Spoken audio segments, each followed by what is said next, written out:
어느 부자가 큰 땅을 가지고 있어서 그 땅을 나누어 소작을 주었습니다. 한 소작인이 땅을 분할받아서 농사를 짓는데 산 밑에 아주 쓸모없는 버려진 땅을 하나 받아서 그 땅을 경작하고 농사를 지으려고 마음을 먹었습니다. 이 사람이 그 땅을 가지고 곡괭이질을 딱 하는 순간에 쨍 하는 소리가 나는 거예요. 그래서 뭔 소린가 하고 그 밑을 보았더니 이게 웬일입니까? 그 밭에 수많은 금은 보화가 거기에 있었던 겁니다. 이 사람은 너무 놀래가지고요, 그 땅을 다시 흙으로 덮어놓고 고민을 합니다. 저 금은 보화를 어떻게 내 거로 만들까? 그래서 결론은 그 밭을 사기로 마음을 먹었습니다. 그래서 살려고 하니 돈이 없어 가지고 있는 거를 다 팔기 시작했어요. 집에 있는 물건들 팔 수 있는 한 다 팔았어요. 그래도 돈이 부족하니까 애지중지하던 집도 팔았습니다. 그래서 사람들은 아니 왜 그래? 왜 그런 집까지 팔고 그래? 이분이 저기 산 밑에 땅을 자기 하나 사려고 한다는 거죠. 사람들은 정신 나갔다 그랬습니다. 쓸모없는 땅, 버려진 땅을 그걸 사기 위해서 전 재산을 갖다 다 팔아버리는 이 사람은 정신 나갔다고 생각을 했습니다. 이 사람이 주인한테 와가지고 그 땅을 사겠습니다 이야기를 하고 그리고 값을 치르고 그 땅을 샀습니다. 이 사람이 그 땅을 산 건 잘한 일인가요? 잘못한 일인가요? 잘 모르겠어요? 이 사람은 왜 자기의 전 재산을 다 팔아서 그 땅을 샀습니까?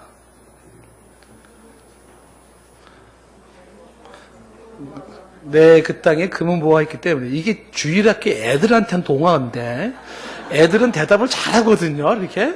근데 어른들은 너무 심오해가지고 대답을 잘 못하시는 것 같아요. 성경의 내용을 쉽게 설명하느냐고 동화로 만든 겁니다. 예수님이 하신 말씀이죠. 마태복음 13장 44절 말씀입니다. 예수님이 이렇게 말씀하셨어요. 천국은 마치 밭에 감추인 보화와 같으니 사람이 이 일을 발견한 후 숨겨두고 기뻐하며 돌아가서 자기의 소유를 다 팔아 그 밭을 샀느니라. 천국은 이와 같다. 마치 밭에 감추인 보화와 같다. 사람이 이를 발견한 사람은요, 숨겨두고 기뻐하면서 자기의 소유를 다 팔아서 그 밭을 산다는 겁니다. 사람이 왜 자기의 소유를 다 팔면서까지 그 쓸모없어 보이는 밭을 샀을까요? 이유는 간단합니다. 밭에 감추인 보화 때문입니다. 밭의 보화를 아는 사람은 자기의 모든 것을 포기해서라도 그 밭을 삽니다. 그러나 그 밭의 보화를 모르는 사람이라면 그 밭을 그냥 준다 그래도 싫다 그럴 거예요. 귀찮다고. 언제 그 땅을 갈구어서 농사를 진단 말이야? 싫어라고 말할 겁니다. 초라해 보이는 밭일지라도 아주 고가로 팔릴 수 있는 것은 그 밭에 숨겨져 있는 보화 때문입니다. 천국이 이와 같다라고 주님이 말씀을 하였습니다. 험한 십자가를 사랑한다는 찬송가 가사가 있습니다. 험한 십자가. 그 영어 가사를 보면은 더 은혜가 되는 게 그 험한 십자가가 오래되고 낡은 누더기 십자가예요. 십자가 자체가 로마의 사형 형틀입니다. 그 좋을 게 하나도 없어요. 그 낡고 초라한 통나무에 불과한 그 십자가를 너무나도 사랑하는 사람이 있습니다. 왜일까요? 십자가 자체 때문이 아니라 그 십자가가 가지고 있는 의미와 가치 때문입니다. 주 예수 그리스도의 십자가에 죽으신 그것이 담고 있는 의미, 가치, 그 보화를 발견한 사람은 남들이 봤을 때는 쓸모없어, 로마의 형틀이야, 별 볼 일 없어 하는 것을 자기의 모든 걸 다 팔아서라도 그 십자가를 사랑하고 붙잡는다는 거죠. 그 십자가를 붙잡는 사람은 십자가의 그 가치를 아는 사람이고, 그 십자가를 향하여서 거부하는 사람은 십자가의 그 보화를 알지 못하는 사람입니다. 오늘 유사한 내용이 오늘 성경에 질그릇에 담긴 보화라는 것으로 이야기를 하고 있습니다. 7절 말씀인데요. 우리가 이 보배를 질그릇에 가졌으니 이는 심히 큰 능력이 하나님께 있고 우리에게 있지 아니함을 알게 하려 함이라 라고 말합니다. 보화를 담고 있는 질그릇 이야기를 하는데 오늘 이야기를 우리가 좀 집중하려고 합니다. 질그릇이라는 것은 우리가 알다시피 진흙으로 만들어진 그릇입니다. 보통 성경에서는 질그릇 그러면 그 질그릇의 의미가 좋은 뜻으로 쓰여지지는 않습니다. 질그릇은 보통 쓰여지는 용예를 보면은 약하고 깨지기 쉽고 초라하고 가치가 없는 것을 질그릇에 비유를 합니다. 예를 들면 이사야서 64장 8절 말씀에 우리가 진흙이라는 이야기가 나와요. 우리가 진흙, 그리고 주는 토기장이인데 우리는 다 주의 손으로 지으신 것이니라 말합니다. 진흙으로 만들어진 인간을 말하고 있습니다. 흙으로 만들어진 아담과 하와처럼 저와 여러분들은 흙으로 만들어져서 죽음은 흙으로 돌아가는 거죠. 그와 같은 진흙 같은 존재를 이야기하며 인간의 연약함을 말하고 있습니다. 그런가 하면 예레미야 애가 4장 2절 말씀에 가면 순금에 비할 만큼 보배로운 시온의 아들들이었는데 어떻게 그렇게 토기장이가 만든 진흙 항아리 같이 역임이 되었는고 하면서 슬퍼하는 모습이 나옵니다. 그토록 소중한 하나님의 아들, 딸들이었는데 범죄함으로 말미암아 아주 보기 좋게 깨지고 박살이 나요. 뭐처럼? 질 항아리처럼. 누가 그랬냐 하면 이스라엘 백성이 그랬던 것이죠. 그들은 맥없는 항아리처럼 그렇게 당하면서 그리고 완전히 깨진 그런 멸망 상태에 빠지게 되었어요. 그 상황을 바로 질 항아리 같이라고 이야기를 하고 있는 겁니다. 다시 말하면 별 볼 일 없는 존재가 되었고 무력한 자가 되어져서 그렇게 짓밟힌 존재를 질 항아리, 바로 질그릇이라고 이야기를 하고 있습니다. 그런가 하면 또 다른 성경을 한번 보면 디모데후서 2장 20절 말씀에는 큰 집에는 여러 그릇이 있는데 금그릇도 있고 은그릇도 있고 나무그릇도 있고 그리고 질그릇도 있다는 것이죠. 이 그릇의 차이는 귀 쓰는 그릇과 천이 쓰는 그릇으로 분류할 때 귀 쓰는 그릇은 금그릇이라면 천이 쓰는 그릇은 질그릇에 해당이 됩니다. 이 질그릇은요 그냥 아무거나 막 담아놓고 집에서 키우는 강아지에 밥 담아서 주기도 하고 이렇게 쓰는 것이 질그릇입니다. 이런 의미가 없거나 혹은 별 볼 일 없어 보이는, 가치가 없어 보이는 걸 질그릇이라고 이야기를 합니다. 이 질그릇이 바로 저와 여러분을 이야기하고 사람을 이야기하는 건데 사람이 뭐냐라고 할 때 사람은 깨지기 쉬운 존재고 연약한 존재이고 그리고서 가치도 없고 볼품이 없는 존재인 것을 먼저 말씀하고 있습니다. 이것은 사람의 가치를 평가 절하시키고자 하는 말이 아닙니다. 왜 이런 말이 나오냐 하면 그 질그릇에 담고 있는 보물, 그 보물의 가치에 비하면, 그 보물의 영광에 비하면 상대적으로 이 질그릇은 한없이 떨어진다는 거예요. 격차가 너무 나는 거예요. 그래서 그 무궁한 그 가치인 보배와 거기에 비유할 때 거기서 비해서 말하는 인간의 초라함을 말하는 것입니다. 이거 굉장히 의미심장한 이야기라고 생각되어지는데 질그릇은 말 그대로 질그릇, 무가치하고 무의미하고 별로 별 볼 일 없는 거예요. 문제는 달라지죠. 어떻게 달라집니까? 그러한 질그릇에 비교할 수 없는 무한한 영광과 가치를 가지고 있는 그 금과 은으로 비교할 수 있는 보물이 그 안에 담겨 있다면 이 질그릇은 어떻게 될까? 이 질그릇 안에 그 보물을 담고 있다면 쉽게 말해서 다 떨어져 나가는 백을 하나 가지고 있는데, 가방을 가지고 있는데 남이 보면 아우 저렇게 떨어진 가방 저까지 걸 뭐 이렇게 움켜쥐고 그래. 그런데 그 가방 안에 막 5만 원권 현금이 가득 찼다고 가정해보세요. 그러면요 이 가방은 별 볼 일 없어 보이지만요 그거는 꼭 끼고 살아야 되는 거예요. 그죠? 왜 그래? 그 안에 뭐가 있기 때문에? 돈이 들어있잖아요. 돈이. 그러니까 이 질그릇 안에 보배라고 할 때 그 보배가 바로 여기서 성경에 말하는 건 예수 그리스도를 말합니다. 왜 예수 그리스도가 보배인가? 영어 성경에는 이 보배를 보물이라고 되어 있는데 보물. 왜 예수 그리스도가 보물인가? 우리가 누차이 얘기를 했지 않습니까? 예수 그리스도가 보물인 이유, 그것이 우리에게 복음, 좋은 소식, 희소식, 기쁜 소식일 수 있는 이유는 많이 이야기를 했습니다. 다시 한번 간단히 정리를 한다 그러면 이런 거죠. 이 땅에 살고 있는 모든 인간들은 본인이 인정하든지 인정하지 않든지 본인은 죄와 사망의 사슬에 묶여 있다는 사실입니다. 자신이 알면서도 거부할 수 있고 미처 깨닫지 못할지는 모르지만 모든 인간은 아담 이래로 죄와 사망의 사슬에 묶여 있는데 그 죄와 사망의 사슬이 인간을 비극으로 만드는 거예요. 그 죄와 사망의 사슬에 묶여서 현실을 살아가는 삶에 원치 않는 시기, 질투가 나오게 되고 거기에 각종 사기와 살인과 그리고 비도덕과 비윤리가 막 나오기 시작하고 그러면서 인간의 그 처참한 비참함, 고뇌, 방황이 그 죄와 사망에서 나와요. 그런데 이 죄와 사망의 사슬을 끊을 수 있는 게 이 땅에는 아무것도 없다는 사실입니다. 그 사슬을 끊을 수 있는 것은 학문이 끊을 수가 없고 철학이 끊을 수가 없죠. 현대 과학이 그 죄와 사망의 사슬을 끊을 수 있는 것도 아니고 막강한 돈을 가지고도 그 죄와 사망의 사슬은 끊어지지를 않습니다. 최첨단 군사 무기로도 끊어지지 않고 아주 좋은 리더십 정치적인 그런 정치력으로도 되지가 않습니다.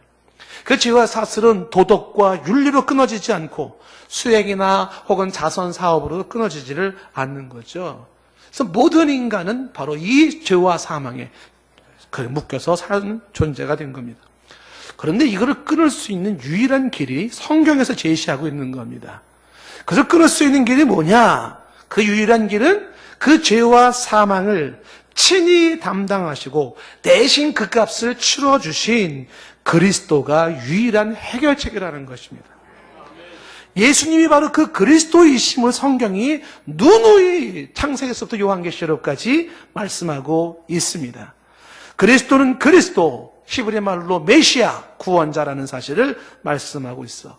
모든 인간의 영원한 숙제, 죄와 사망의 사슬에서 그걸 끊어낼 수 있는 그 굿뉴스, 희소식, 좋은 소식이 바로 예수 그리스도로서 그분이 바로 보배라고 이야기를 합니다.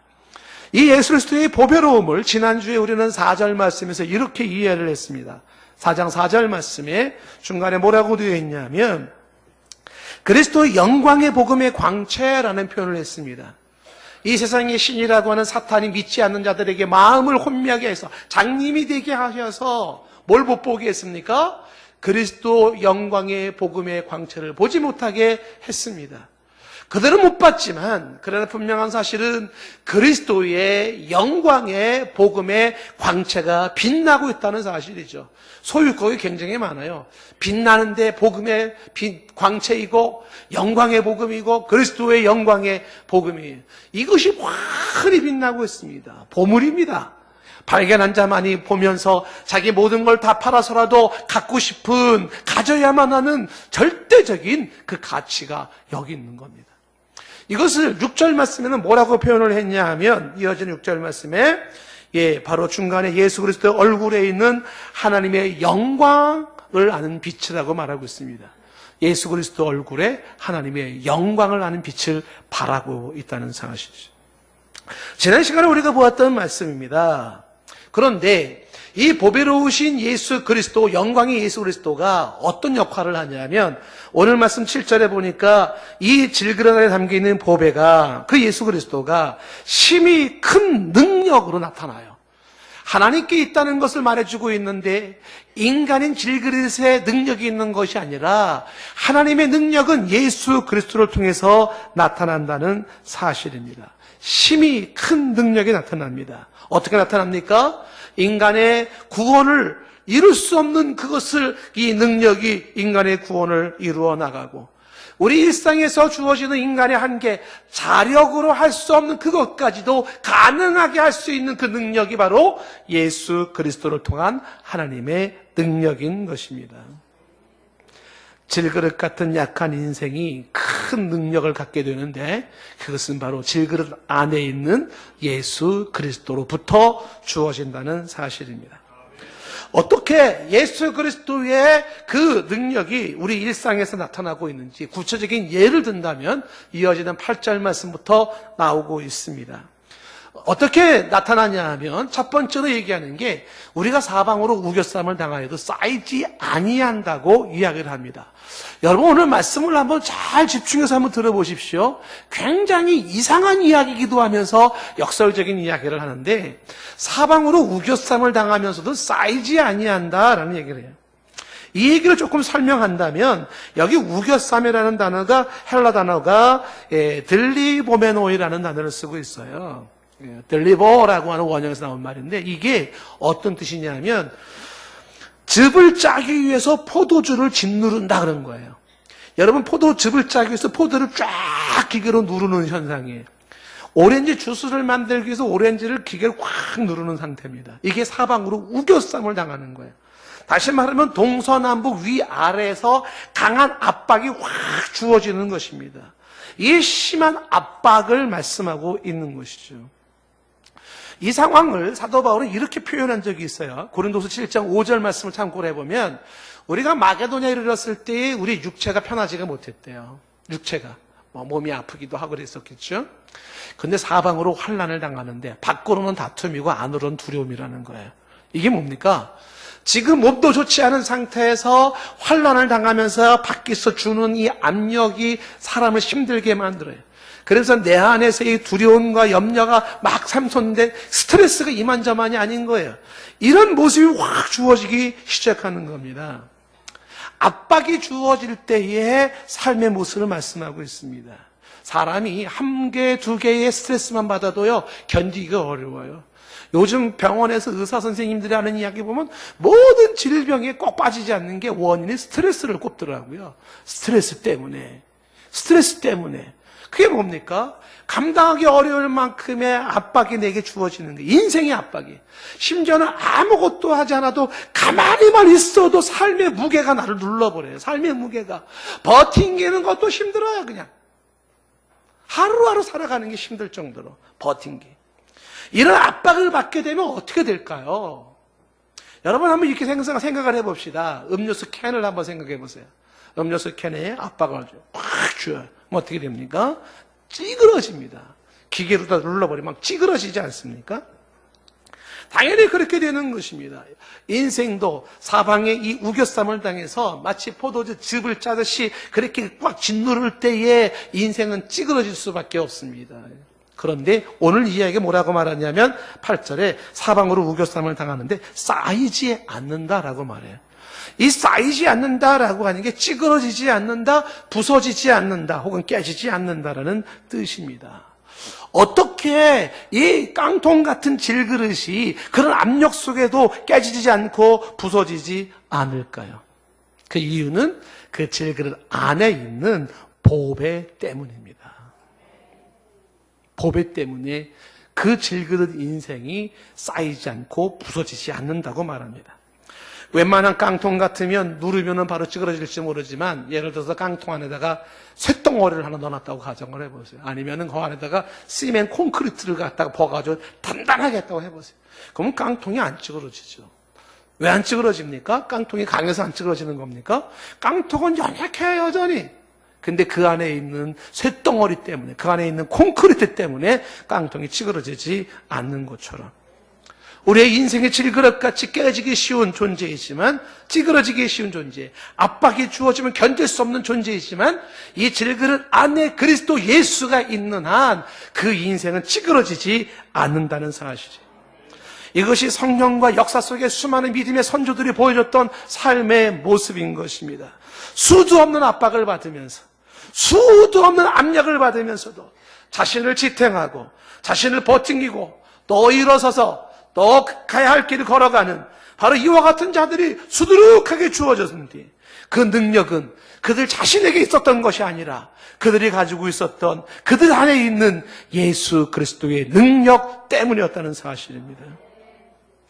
유사한 이야기가 지금 8절에 계속해서 말하는 게 답답한 일을 당하여도 낙심하지 않는다고 말을 하는 겁니다. 이 답답한 일을 당하여도라는 게 당황스러운 일을 당해도 그런 뜻으로서 사람을 맥 빠지게 만드는 걸 말하는 겁니다. 사람들로 하여금 진액을 쭉 빼놔요. 어떤 충격적인 사건이나 무슨 일로 인해서 그냥 기운이 쭉 빠져버리는 거예요. 다리가 힘이 빠져가 쭉 주지 않는 상태를 말하는 겁니다. 그런 상태로 쭉 황당한 모습으로 그런 답답한 일을 당했는데도 낙심하지 않는다 그래요. 이 낙심하지 않는다는 게 절망하지 않는다, 좌절하지 않는다, 주저하지 않는다는 겁니다. 어떻게 질그릇이 이렇게까지 다리가 후들후들 떨릴 만큼 그렇게 맥 빠지게 이런 일을 당했음에도 불구하고 낙심하지 않냐고 주저앉지 않을 수 있었을까? 어떻게 그 질그릇이, 이유는 질그릇 안에 보배, 보화인 예수 그리스도가 있기 때문에 그렇습니다. 9절 말씀에는 이렇게 말씀하고 있죠. 박해를 받아도 버림받지 아니하며 했습니다. 이 박해라고 하는 것은 핍박이잖아요. 그 여러 가지의 그 핍박, 그런 어떤 시련을 당했는데도 버림을 받지 않는다고 말합니다. 기억하셔야 될 것이 이거죠. 인생에 박해가 있고 인생에 어떤 그 핍박이 있다고 해서 그것이 그 인생이 버림받았다는 것을 의미하는 게 아닙니다. 박해가 있다고 해서 인생이 힘들다고 해서 그 인생이 이젠 다 끝났음을 의미하는 것도 아닙니다. 우리가 많이 하는 이야기처럼 시련은 있지만 나를 향한 하나님의 계획에는 변함은 없는 거예요. 인생이 어려울 수는 있고 인생에 눈물 날 수 있지만 그럼에도 나를 향한 하나님의 계획은 변함이 없습니다. 박해를 받았는데도 버림받지 않는다라고 이야기하는 것은 왜 버림받지가 않을까요? 내 안에 보배이신 그리스도가 계시기 때문에 그렇습니다. 거꾸로 트림을 당하여도 망하지 않는다. 어떤 분이 그걸 번역을 하고 이렇게 말했어요. 넉다운. 권투 선수가 막 해가지고 완전히 KO를 시키는 거예요. 그게 거꾸로 트림을 당한 겁니다. 넉다운이 된 거예요. 그런데도 망하지 않는다는 건 다시 일어선다는 걸 말을 하는 겁니다. 어떻게 이것이 가능한가? 질그릇 안에 있는 그리스도 보물 때문에 그렇습니다. 성경이 유사한 경험을 사도 바울이 이렇게 경험을 했습니다. 사도행전 14장 19절에 보니까 무슨 말이 나오냐면 유대인들이 안디옥과 이고니온에서부터 원정을 왔습니다. 그리고 사람들 무리를 충동했어요. 막 사람들을 막 여론 조성을 해가지고 충동을 해가지고 그리고 한마디로 그들이 다 하나가 되어서 바울을 향해 돌로 던지기 시작을 했습니다. 그 돌이 머리에 맞고 뭐 입에 맞고 귀에 맞고 눈에 맞고 온몸에 돌을 맞으면서 사도 바울이 죽었어요. 쓰러졌어요. 이 죽은 것을 알고 그리고 어떻게 사도 바울을 성 밖에다 갖다 던져버린 겁니다. 그래서 돌멩이로 맞고 죽었던 사도 바울의 이 처참한 모습이죠. 이걸 지켜보고 있던 사도 바울의 제자들이 이어지는 20절 말씀에 사도 바울을 빙 둘러쓴 겁니다. 쓰면서 아마 누구는 흐느끼고 울 것이고 누구는 어이없는 모습으로 바라볼 것이고 돌멩이로 완전히 막 퉁퉁 붓고 엉망진창의 사도 바울의 모습을 멍하니 쳐다보고 있는 그 상황에서 사도 바울이 일어나는 거예요.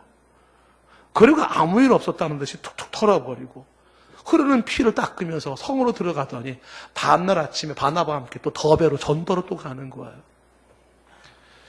이게 그 내용입니다. 바로 박해를 받아도 버림받지 아니하고 거꾸로 트림을 당하여도 망하지 아니한 모습인 것이죠. 근데 신기한 거는 사도 바울이 이런 삶을 계속 살아요. 왜 그럴까요? 아니 왜 이렇게 매맞고 왜 이렇게 고생하며 살아야 될까?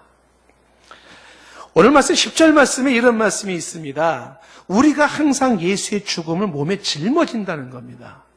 예수의 죽음을 몸에 짊어진다. 이게 무슨 얘기냐면 앞에서 말한 것처럼 우겨쌈을 당하고 답답한 일을 당하고 박해를 받고 거꾸로 트림을 당한다는 거예요. 그거를 항상 그렇게 살아간다는 거예요. 이 사람 미친 사람 아닙니까? 그것도 예수를 위하여서 그 예수의 십자가의 길을 걸어가는 십자가의 길을 예수님의 그 죽음의 길을 걸어가는 거예요. 답답하게 인생을 살아가요. 우겨쌈을 당하면서 박해를 받으면서 돌멩이를 맞으면서 거꾸로 트림을 당하면서 살아갑니다. 항상 그렇게 살아가는 거죠. 여기서 우리가 기억해야 될 것은 이렇게 사도 바울이 돌멩이를 맞을 때 아팠을까요? 안 아팠을까요? 당연히 아파요. 이렇게 우겨쌈을 당했을 때 힘들었을까요? 안 힘들었을까요? 당연히 힘든 겁니다. 이러한 답답한 일, 박해와 거꾸로 트림을 당하는 이런 일이 있을 때 슬픈 건 슬픈 거고 두려운 건 두려운 거예요. 외로운 건 외로운 거고 그리고 아픈 건 아픈 겁니다. 근데 문제는 뭐냐면 오늘 말씀이 이렇게 말하고 10절에 우리가 항상 예수의 죽음을 몸에 짊어지는 것은 예수의 생명이 또한 우리 몸에 나타나게 하려 함이라 그래요. 예수의 생명이 나타나게 하려. 우리 몸이라는 게 질그릇 아닙니까? 나의 질그릇 안에 예수의 생명이 나타나요. 그 예수의 생명이 앞에서 얘기했던 힘이 강한 능력이죠. 그 힘이 강한 능력이 나타나는데 언제 나타나냐 하면 예수 그리스도의 죽음을 내 몸에 짊어진 십자가의 삶을 살아가고 있는 그 삶의 현장 속에 주 예수를 위하여서 복음을 가진 자로서 그가 우겨쌈을 당하고 답답한 일을 당하고 박해를 당하고 거꾸로 팀을 당하는 이 모든 것들은 내게 있는 모든 것들을 다 팔아서 소유를 다 팔아서라도 놓치고 싶지 않았던 한 가지가 있었다는 거예요. 그게 복음인데 그 복음의 권세, 주 예수 그리스도의 이 복음의 능력이 그리스도의 죽음을 몸에 짊어질 때 예수의 생명으로 나타난다는 거예요. 예수의 생명이 나타난다. 그 무엇으로도 묶을 수 없는, 그 어떤 것도 잡을 수 없는 그 모든 것을 넉넉하게 이기게 하는 예수의 생명이 나타나게 한다라고 말을 하고 있습니다. 요한복음 12장 24절에 예수님이 말씀한 것처럼 한 알의 밀알이 땅에 떨어져 죽지 아니하면 그대로 있지만 죽을 때 많은 열매를 맺는 위치예요. 죽음으로써 열매를 맺는 역사를 말하고 있습니다. 죽음보다 강한 예수의 생명이 내 안에서 나타나는 거죠. 사도 바울의 모습을 한번 이렇게 설명을 한번 해보겠습니다. 여러분, 오늘 이제 이야기를 한번 들어보면서 이런 인생 어떻게 생각하나요? 라고 제가 질문을 던지고 싶어요. 사도 바울이 예수의 죽음을 몸에 짊어진 인생을 살아가는데 그 삶이 이렇게 묘사되고 있습니다. 예를 들면 고린도서 4장 9절 말씀해 보시면 이렇게 말하죠. 내가 생각하건대 하나님이 아세요. 사도인 우리를 죽이기로 작정한 것만 같아요. 하나님이 당신의 사랑하는 자녀들을 우리를 마치 죽이려고 작정했던 것 같아요.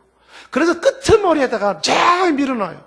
그래서 우리로 하여금 세계의 천사 사람들에게 구경거리, 조롱거리, 웃음거리가 되게 하세요. 누가? 하나님이 그렇게 하신대요. 아니, 하나님 왜 이렇게 하시는 거예요? 하나님은 당신이 사랑하는 자에게 그 사람을 어떻게 해요? 끄트머리에 밀어넣어가지고 사람들로 하여금 웃음거리가 되게 하는 이 과정이 예수의 죽음을 내 육체에 짊어지는 삶이죠. 계속 이어지는 10절 말씀에 이렇게 말합니다. 우리는 이 복음을 가지고 살아가는 우리는 그리스도 때문에 이 복음 때문에 어리석은 자가 됐어요. 바보 취급을 받아요. 그런데 너희는 고린도 교회 너희들은 그리스도 안에서 지혜롭고 이게 빈정되는 말이잖아요. 고린도 교회 너희들은 그리스도의 죽은 몸을 짊어지지 않기 때문에 십자가의 길을 걸어가지 않아요. 그래서 너희들은 뭐예요? 지혜롭다는 건 지혜로운 척한다는 거죠. 고린도 교인들이 만나면은 똑똑한 척하고 예쁜 척하고 잘난 척하는 거야. 우리는 그리스도 때문에 무너지고 망가지고 약해져요. 근데 너희들은 강한 모습으로 보여져요. 너희들은 아주 존귀하고 우아해 보여요. 근데 우리는 비천해요. 누가 우아해 보이고 누가 비천해 보이냐면 예수 그리스도를 그분을 가지고 그 복음을 위해 살아가는 사람이 비참하게 보여요. 그리고 예수 그리스도를 모르는 사람들이 우아해 보이고 지혜롭게 보이고 그리고 강해 보이고 존귀하게 보인다는 사실입니다. 계속해서 이야기하기를 11절에 이렇게 말을 하죠. 바로 이 시각까지 우리가 줄이고 목마르고 헐벗고 매맞으며 정처가 없고 12절에 또 수고하며 친히 손으로 일을 하면서 모욕을 당하니까 축복하고 박해를 받으니까 참고 13절에 비방을 받으니까 권면하면서 우리가 지금까지 세상의 더러운 것과 만물의 찌꺼기같이 되었도다. 여러분, 사도 바울의 이런 삶을 어떻게 생각하십니까? 여러분에게 이런 삶이 요구될 때 이런 삶을 여러분은 선택하시겠습니까? 아니면 뭐 때문에 이렇게 살아? 좀 멋있게 우아하게 존귀하게 살아가야지. 왜 바보 취급받아? 왜 그렇게 구경거리가 돼? 왜 줄이고 목말라야 돼? 왜 헐벗어야 돼? 왜 매맞으며 정처가 없이 살아야 되는 거야? 라고 생각하며 사도 바울의 삶을 바보 같은 삶이라고 생각하는 사람이 있을 겁니다. 그리고 그런 사람을 거부할 수 있을 거예요. 제 얘기를 끝까지 들으셔야 될 겁니다. 사도 바울의 이야기는 또 이렇게 얘기한 바도 있어요. 고린도전서 15장 30절에 또 어째 우리가 언제나 위험을 무릅쓰리오라고 말하면서 31절 말씀에 형제들아 내가 그리스도 예수 우리 주 안에서 가진 바 너희에 대한 나의 자랑을 두고 말하는데 뭘 자랑을 두고 말하겠다는 거야? 나는 날마다 죽는다는 거야. 이게 자랑이에요. 이게 뭔 소리 하는 거야? 왜 날마다 죽는 게 자랑이야? 날마다 죽는 게 좀 전에 말하고 있었던 그런 모습인 것입니다. 그렇게 사람들 앞에서 우겨쌈을 당하고 답답한 일을 당하고 박해를 받으면서 바보 취급받고 구경거리가 되면서 줄이고 목마르고 헐벗고 매맞으면서 살아가고 있는 게 뭐예요? 날마다 죽어요. 그래 이게 자랑이래요. 대체 무슨 일이 있는 것일까요? 왜 이런 얘기가 나오는 것일까요? 계속 보십시오. 고린도서 6장 3절 말씀에 이렇게 말해요. 우리가 이 직분이 비방을 받지 않게 하려고 무엇이든지 아무에게도 거리끼지 않게 한다고 말하면서 6장 4절에 오직 모든 일에 하나님의 일꾼으로 자천하며 많이 견디는 것과 환난과 궁핍과 고난과 5절에 매맞음과 갇힘과 난동과 수고로움과 자지 못함과 먹지 못한 가운데서도 6절 깨끗함과 지식과 오래 참음과 자비함과 성령의 감화와 거짓이 없는 사랑과 7절 진리의 말씀과 하나님의 능력으로 의의 무기를 어떻게 해요? 좌우에 가지고 8절에 영광과 욕됨으로 그러했으며 약한 이름과 아름다운 이름으로 그러했느니라. 자, 그 다음부터 얘기를 집중해 보십시오. 한번 따라해 보세요. 우리는 속이는 자 같으나 참되고 9절 말씀 계속 따라해 보십시오. 무명한 자 같으나 유명한 자여 죽은 자 같으나 보라 우리가 살아있고 징계를 받는 자 같으나 죽임을 당하지 아니하고 10절에 근심하는 자 같으나 항상 기뻐하고 가난한 자 같으나 많은 사람을 부유하게 하고 아무것도 없는 것 같으나 모든 것을 가진 자로다. 오늘 이야기의 포인트가 뭘까 잘 들어보십시오. 사람 중에는 있잖아요. 반대의 경우가 있습니다. 참된 자 같은데 속이는 자가 있고요. 유명한 자 같은데 무명하고 살아있는 자 같으나 죽어 있으며 죽임을 당하지 않는 것 같지만 징계를 받고 있고 기뻐하는 자 같지만은요 근심하는 자가 있고 부유한 자 같지만은 가난한 자야 모든 걸 가진 것 같지만 아무것도 가지지 않은 자들이 있습니다. 고린도 교회 성도들과 같이 이게 자랑일까요? 이게 자랑일까요? 참된 자 같이 보이지만 속이는 자고 유명한 자 같지만 무명한 자고 살아있는 것 같지만 실상은 죽어 있고 기뻐하는 자 같이 보이는데 근심 속에 살아가고 있고 부유한 자 같지만 가난해요. 모든 걸 가진 것 같지만 아무것도 없는 사람이 있다는 겁니다.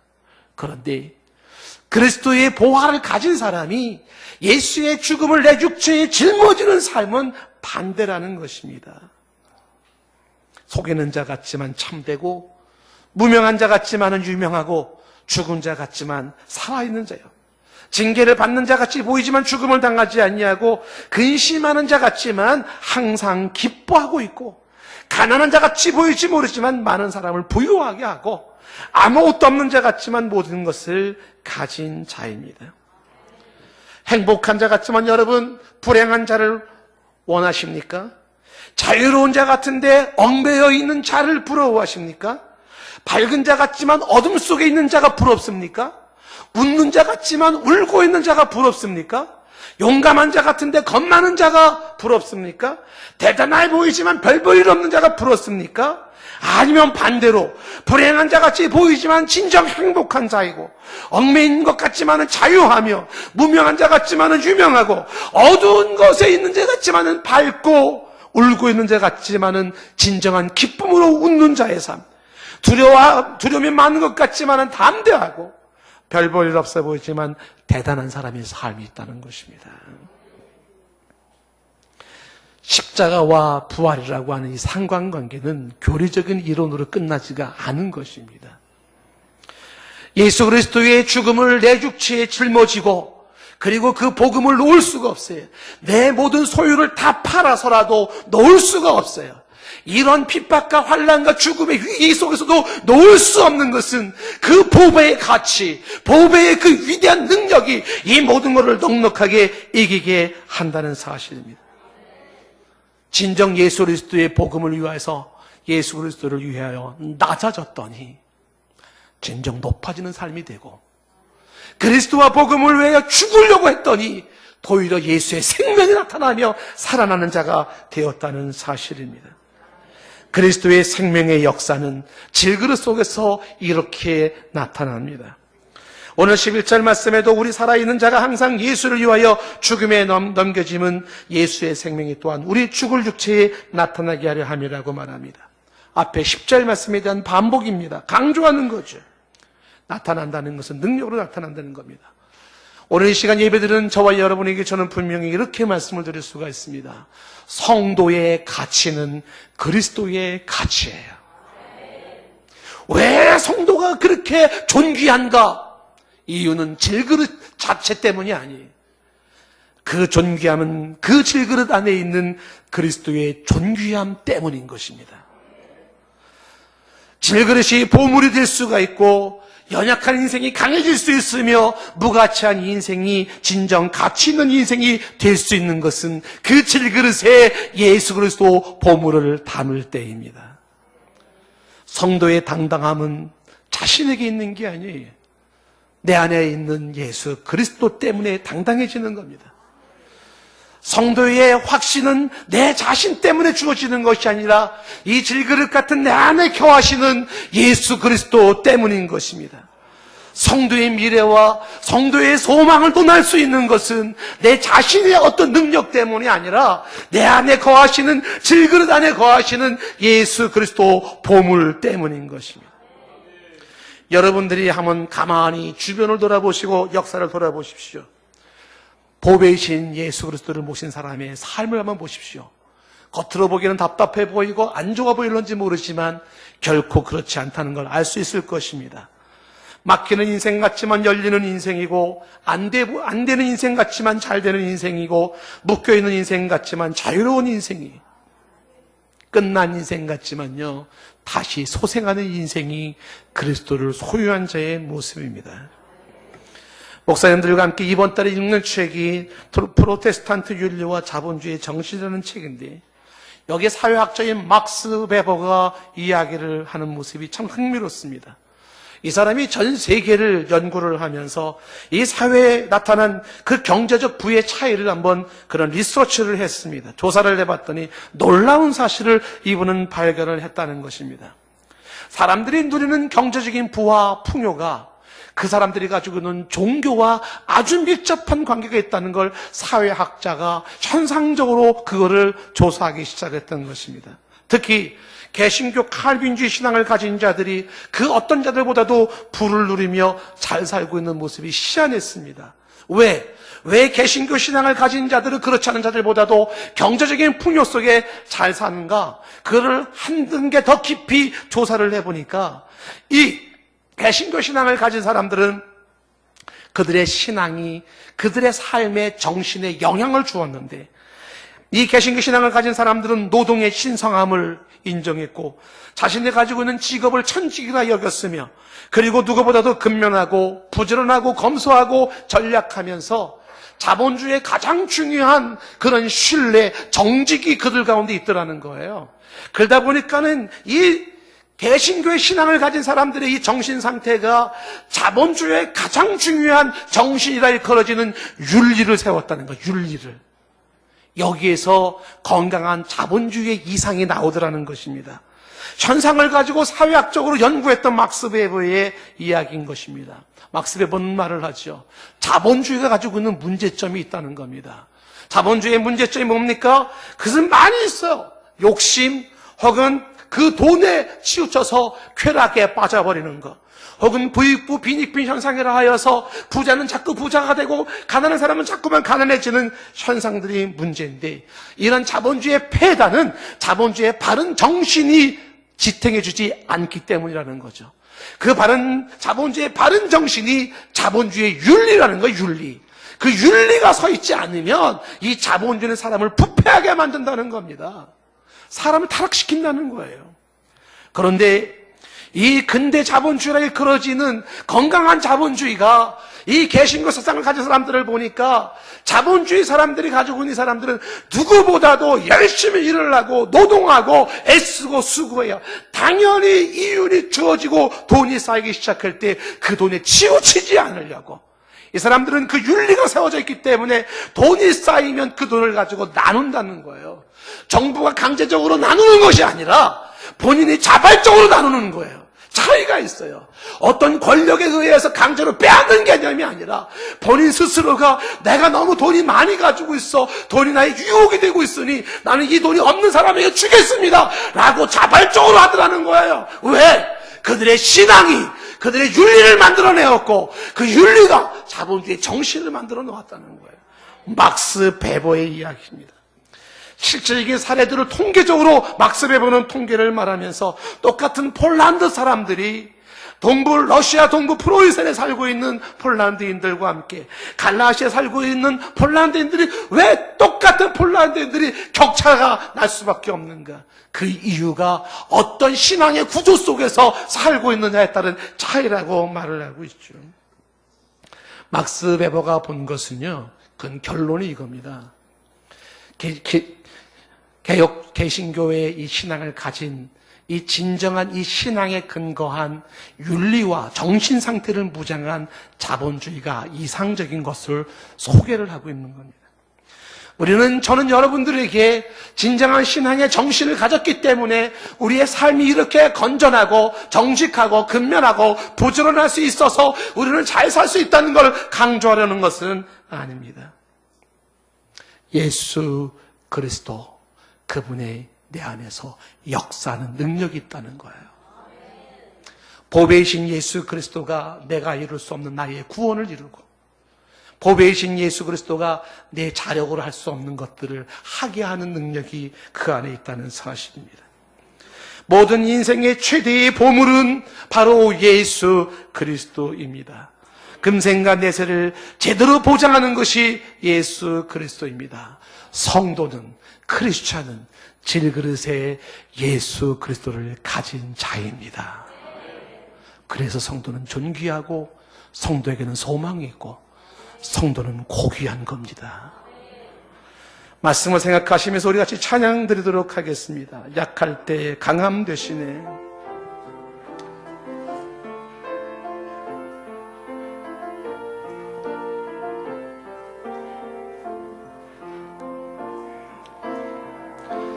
약할 때 강함 되시네. 나의 보배가 되신 주, 주 나의 모든 것.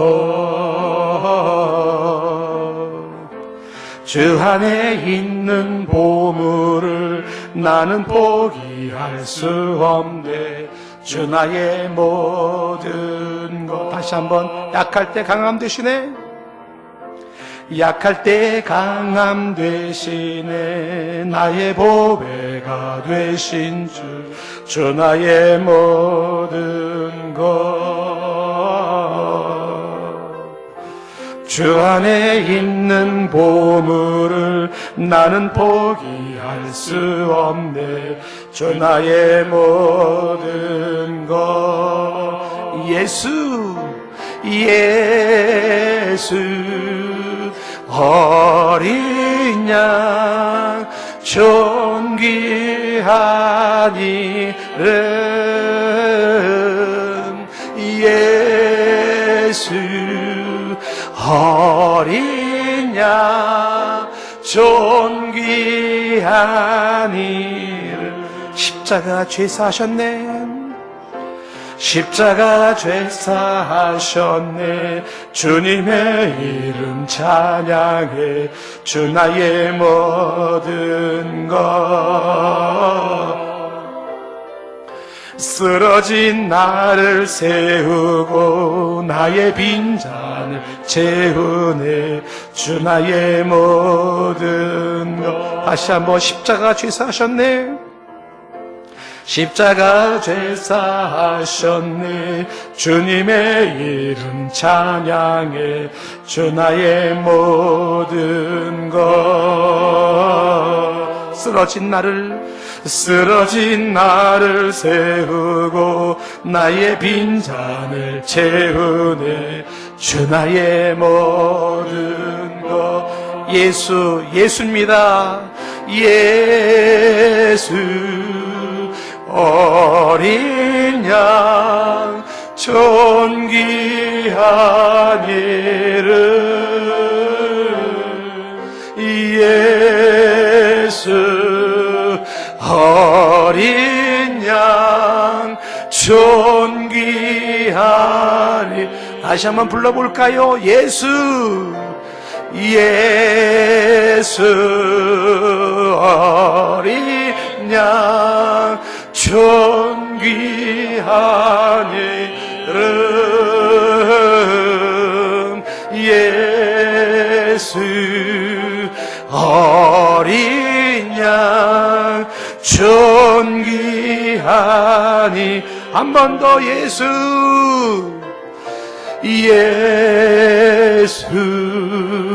어린 양 존귀한 이름 예수 어린 양 존귀한 이름. 기도하겠습니다. 우리가 이 보배를 질그릇에 가졌으니 이는 심히 큰 능력은 하나님께 있고 우리에게 있지 아니함을 알게 하려 함이라. 우리가 사방으로 우겨쌈을 당하여도 쌓이지 아니하며 답답한 일을 당하여도 낙심하지 아니하며 박해를 받아도 버림받지 아니하며 거꾸로 트림을 당하여도 망하지 아니하고 우리가 항상 예수의 죽음을 몸에 짊어짐은 예수의 생명이 또한 우리 몸에 나타나게 하려 함이라. 우리 살아있는 자가 항상 예수를 위하여 죽음에 넘겨짐은 예수의 생명이 또한 우리 죽을 육체에 나타내게 하려 함이라.